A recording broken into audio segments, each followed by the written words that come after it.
Do you still got it? Do you still got it? Do you still got it? Do you still got I don't still have it. I do not still have it. I tried to see if I had it. Y'all almost killed myself. Thank you guys. This is your girl Tower Crush back with another review. And this time it is for Insecure on HBO. And just because my mouth makes a O don't mean I can sing. But I'm the best lip singer you'll ever meet. Hey, how y'all doing? I'm so excited.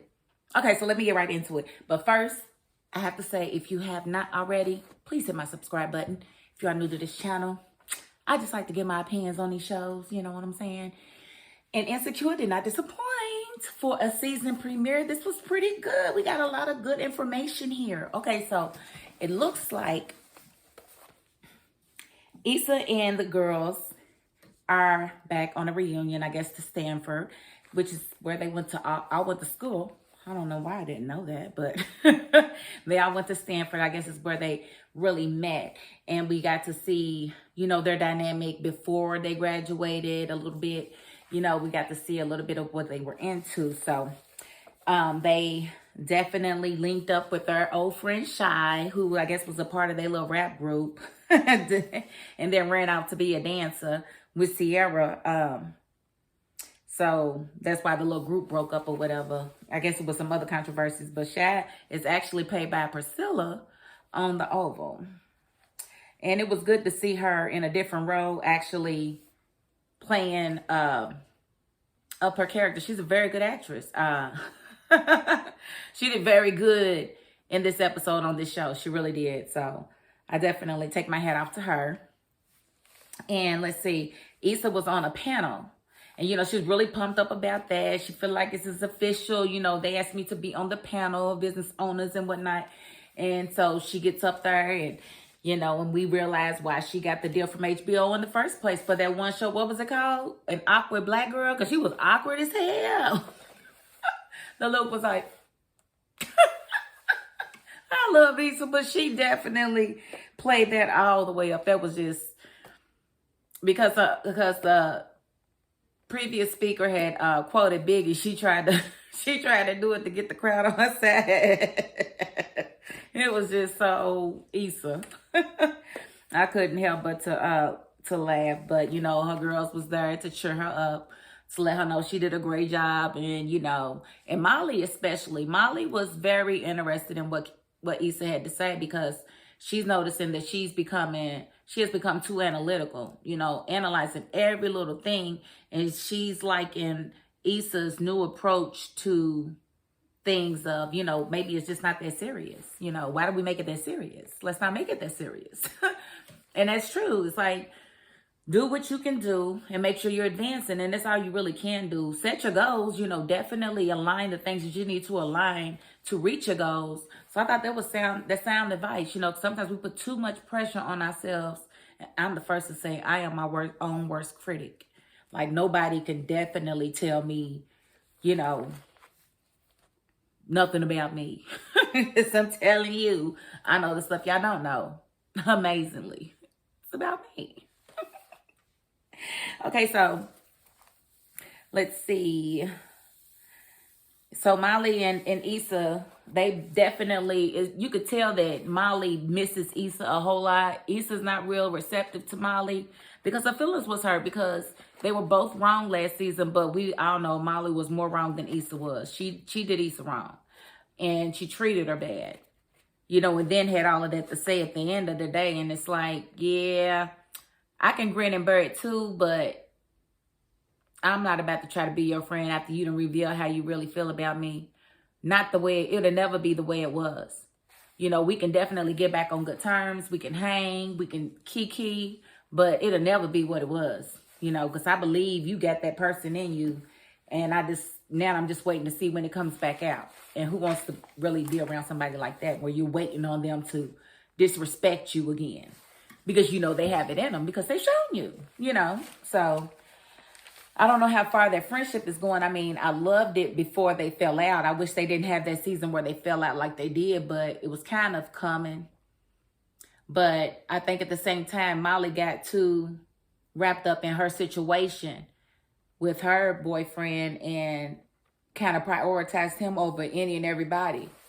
And maybe, this season we'll be able to see exactly what Issa's feeling about that whole situation, because it seems like now that he's gone and not in her life anymore, now she's ready to rekindle with Issa. And that don't even seem like you ain't about to, I'm not about to be your sloppy seconds. You should have called me when you were still with him. You should have defended me over anything. You should have been there for me. I simply asked you to,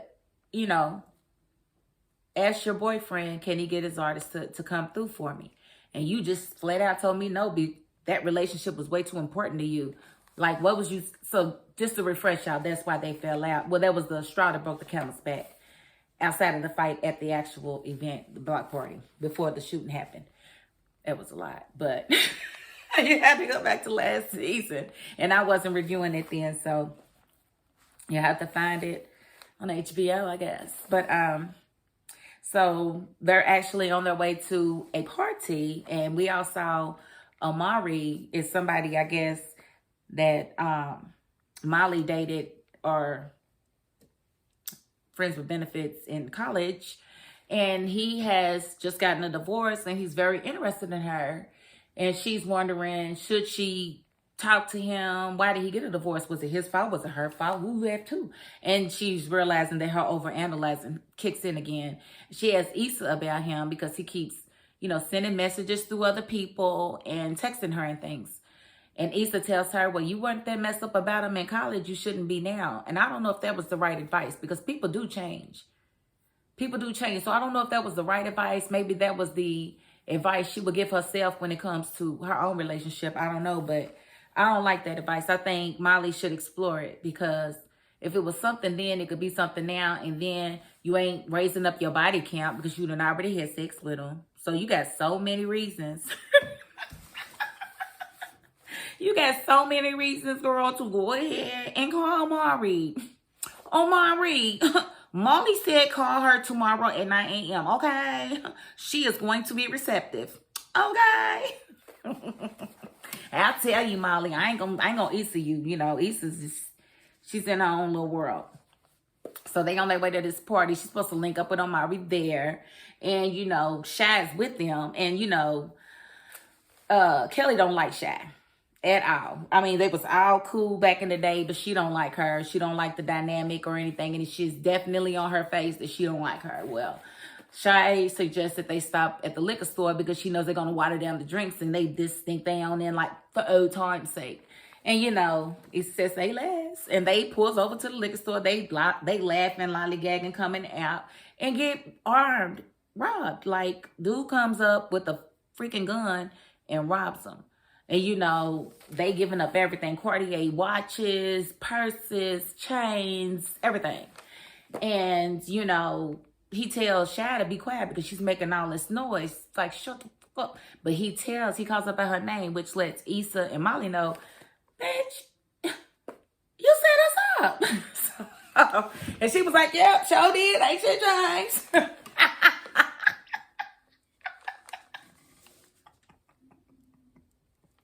Y'all was no more good. She looked at the head, die, y'all. And she told Molly, take them shoes off. Look. She took Molly's shoes. That was just wrong. And they wasn't even red bottoms. You just nasty. You just hateful. You were just being hateful. They didn't look like YSL. I don't know what they was, but she said, give me them shoes, Molly. But then told Issa she can keep hers. Issa said, I'm not sure why she didn't want my shoes. Girl, you know why she didn't want them shoes. So, they get back in the car with Kelly and, I forget the other one's name. Amanda Seal. Shout out to Amanda Seal. She is so awesome. I love her. They get back in the car and tell them that they got robbed, and that's how they wind up bonding. I mean, it's nothing like a good armed robbery to have two girls come back together and, ain't nothing like bonding over a good old armed robbery. That's how we do it in the hood. It should bring people back together, And so it's good to see that kind of resolve itself, but I don't know that it's over because, again, I don't know if Issa's giving up good advice or what she's on, but I don't like the advice she gave Molly at all.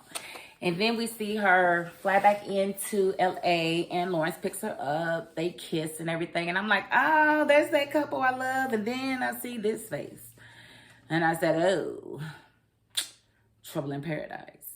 Because we all remember that he knocked up his fling from last season. She's pregnant, so there's that. So maybe Issa was thinking, you know, I don't have to be a party to this whole mess. You know, maybe I deserve a man that doesn't have any kids, or, you know, I don't have to be, you know, dealing with you in your situation. Or maybe it's just that she wants him to be able to see what he can make happen with her, to maybe be a family with his child. She don't want to hold him back from that. She didn't really elaborate to him, but I'm sure we will find that out in coming episodes. But I'm not gonna lie, I cried a few deaths when I saw that. I'm like, no, don't do that. We want to go back together. Why are you doing this? No, don't do this, Issa. No. So she gonna call her other flame bag Red. We gonna call him Red. Little tattoo artist. He was so cute. He was so cute and daring.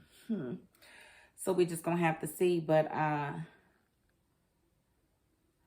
yeah, so Issa and Molly back together, and you know, they definitely indicative of best friends showing up with the same shirt. Like Issa's like, I still sleep in this.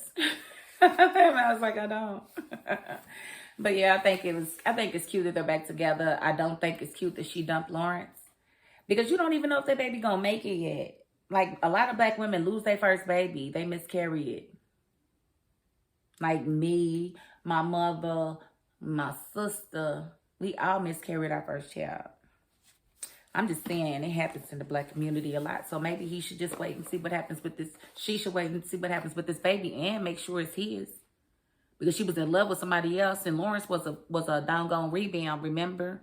And he wasn't supposed to be nothing special or important because he didn't have the moolah like, you know, she was used to. Her friends definitely let her know that he was not in style at all. So we're going to see how that, you know, comes about. But I was definitely satisfied with this episode. I'm definitely excited to see what happens next week. And I will definitely be back. And I don't care if, you know, come hell or high water, I will be back next week, okay? I do thank you all for watching. And again, if you haven't, hit my subscribe button if you don't want to. I thank you for just getting through the video, because I know I can be a lot. But that is my $5.02.